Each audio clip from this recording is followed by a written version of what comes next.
রবীন্দ্র কাচারি বাড়ি, যে জমিদারি কিনে নেওয়া হয়েছিল ১৩ টাকা ১০ আনা দরে ব্রিটিশদের কাছ থেকে। চলুন তাহলে জেনে নেই ঐতিহ্য ও সংস্কৃতিতে সমৃদ্ধ বাংলাদেশের ঐতিহ্যবাহী রবীন্দ্র কাচারি বাড়ি শাহজাদপুর সম্পর্কে।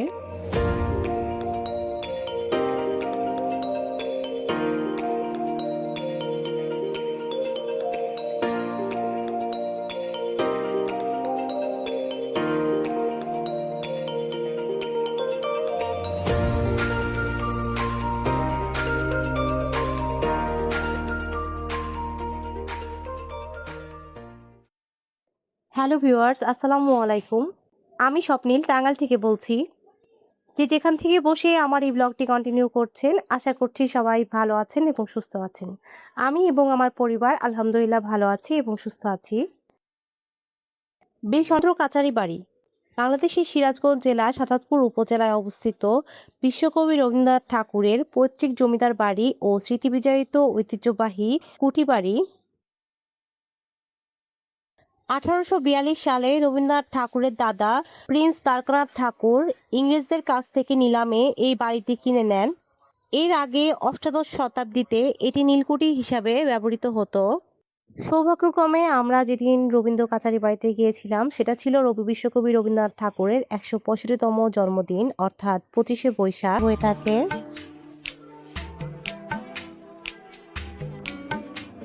কথা বলতে বলতে চলে এলাম সেই স্মৃতি বিজড়িত রবীন্দ্রনাথের কুটি বাড়িতে, অর্থাৎ কাচারি বাড়ির সামনে।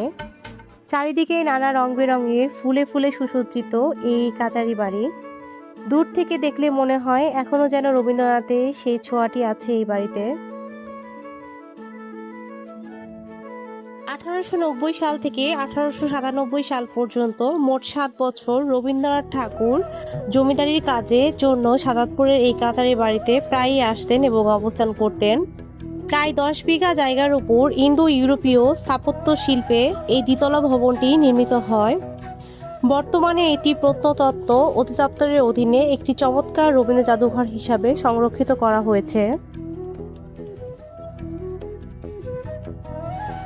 আমরা যে সময়টাতে গিয়েছিলাম সেই সময়টিতে ভবনটিতে সংস্কারের কাজ চলছিল এবং রং করা হচ্ছিল, তাই দোতলায় ওঠার পারমিশন ছিল না। সাজাদপুরের প্রাকৃতিক সৌন্দর্য কবিকে দারুণভাবে অনুপ্রাণিত করেছিল। বিখ্যাত সেই তালগাছ এক পায়ে দাঁড়িয়ে লেখা কবিতাটিও এখানেই লেখা হয়েছে। 25শে বৈশাখ রবীন্দ্র জয়ন্তী উপলক্ষে সাজাদপুরের রবীন্দ্র কাচারি বাড়িতে 3 দিন ব্যাপী বর্ণাঢ্য রবীন্দ্র উৎসব ও রবীন্দ্র মেলার আয়োজন করা থাকে প্রতি বছর। সংস্কৃতি বিষয়ক মন্ত্রণালয় এবং সিরাজগঞ্জ জেলা ও সাজাদপুর উপজেলার প্রশাসনের যৌথ উদ্যোগে এই দিনটিকে ঘিরে পুরো কাচারি বাড়ি প্রাঙ্গণে এক উৎসব মুখর পরিবেশ সৃষ্টি হয়। কাচারি বাড়ির মূল মঞ্চ ও অডিটোরিয়ামে 3 দিন ধরেই সকাল থেকে রাত পর্যন্ত বিরতিহীন সাংস্কৃতিক অনুষ্ঠান চলে। এর মধ্যে অন্যতম হচ্ছে রবীন্দ্রসঙ্গীত, নৃত্যনাট্য, কবিতা আবৃত্তি ও স্মৃতিচারণ নাটক। সেই সাথে রয়েছে ঐতিহ্যবাহী রবীন্দ্র মেলা। আমরা এখন চলে এসেছি রবীন্দ্র মেলার সাইটটাতে। কাচারি বাড়ির খোলা গ্রামীণ মাঠে কুটির শিল্প, মৃৎশিল্প, হস্তশিল্প, বইয়ের স্টল এবং রকমারি খাবারের দোকান বসেছে। এই বিশেষ দিনটিতে কুষ্টিয়ার শিলাইদহ, নওগাঁর প্রতিশর সহ দেশের বিভিন্ন প্রান্ত এবং প্রতিবেশী দেশ ভারত থেকেও হাজার হাজার রবীন্দ্রভক্ত ও পর্যটকের আগমন ঘটে। আমি এই মুহূর্তে একটি মৃৎশিল্পের দোকানে রয়েছি।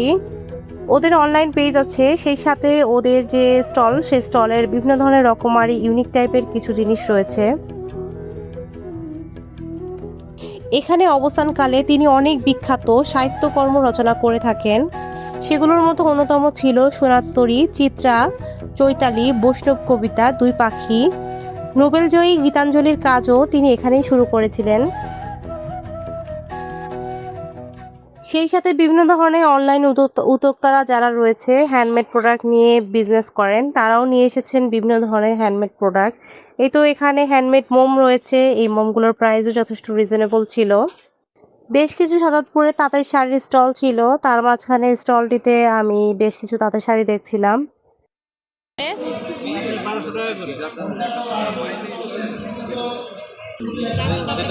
আর এইগুলো কত?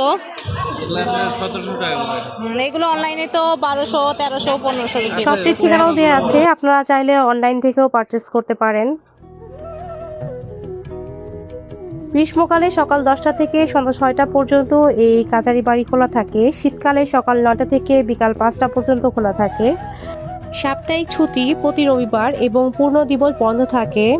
সোমবার বেলা 2টা থেকে খোলা থাকে এই কাচারি বাড়ি। বাংলাদেশি দর্শনার্থীদের জন্য কাচারি বাড়ির জনপ্রতি টিকিট মূল্য 20 টাকা, সার্কভুক্ত দেশের দর্শকের জন্য 100 টাকা এবং অন্যান্য বিদেশি পর্যটকদের জন্য 200 টাকা। কিছুক্ষণ আগে পূর্ণ নিরাপত্তায় বিদ্যুৎ মন্ত্রী তিনি অডিটোরিয়ামের ভিতরে ঢুকেছেন। তো তখন এই জায়গাটা অনেক ভিড় ছিল। এখন এখানে গান হবে, তো আমি এই জায়গা থেকে কিছু ভিডিও ফুটেজ নিচ্ছিলাম। সকাল থেকে প্রায় দুপুর পর্যন্ত কাচারি বাড়ির গেটেই বসেছিলেন একজন চানাচুর মামা। উনি ড্রেস পরে বসেছিল। এই ড্রেসগুলো সচরাচর এখন আর দেখা যায় না। আগে চানাচুর মামারা এই টাইপের ড্রেস পরতেন। তো অনেকদিন পরে দেখলাম, জিনিসটা ভালো লাগলো। এখন আমরা চলে যাব বগুড়ার উদ্দেশ্যে। পরবর্তী উত্তরবঙ্গ ভ্রমণের পার্টে চলে আসবে বগুড়া ভ্রমণের ব্লগ। আজকের ভিডিওটা এখানেই শেষ করছি, দেখা হবে নেক্সট ব্লগে। সবাই ভালো থাকবেন এবং সুস্থ থাকবেন। আসসালামু